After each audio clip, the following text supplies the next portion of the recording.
Jemimah Rodrick. இந்த பேர் ஒரு 2, 3 நாளா சமூக வலைதளங்கள்ல அப்படியே பயங்கர பிரபலம் ஆயிடுச்சுங்க.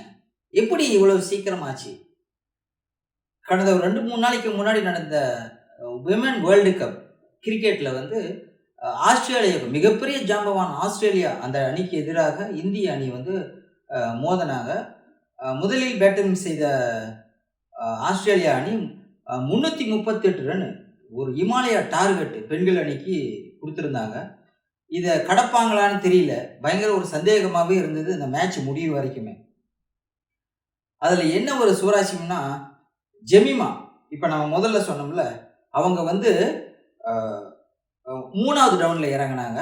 இறங்கி கடைசி வரை, இறுதி வரை அவுட் ஆகாம அந்த மேட்ச வின் பண்ணி குடுத்தாங்க. ஒரு பயங்கரமான ஒரு பரபரப்பாவே இருந்ததுங்க அந்த மேட்ச் பார்க்கறதுக்கு. நாம ஏன் அந்த காணொளி இப்ப பேசுறோம் அப்படின்னா, அவங்க அத முடிச்சுட்டு கண்ணீரோட ஒரு பேட்டி குடுத்தாங்க.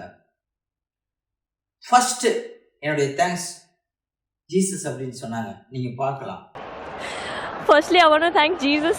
அதுக்கப்புறம் என்னுடைய பேரண்ட்ஸ், என்னுடைய நண்பர்கள், கோச் அவங்களுக்கெல்லாம் நன்றி சொன்னாங்க.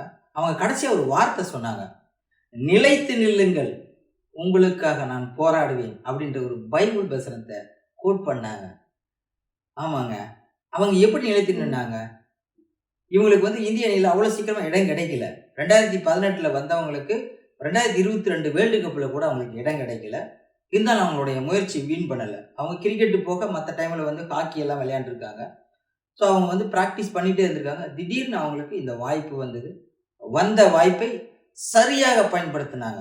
பயன்படுத்திய இடத்தில் ஆண்டவரின் பெயரை நிலைநிறுத்தினாங்க. அதுக்காக தான் நம்ம இந்த வீடியோவ போட்டோம்.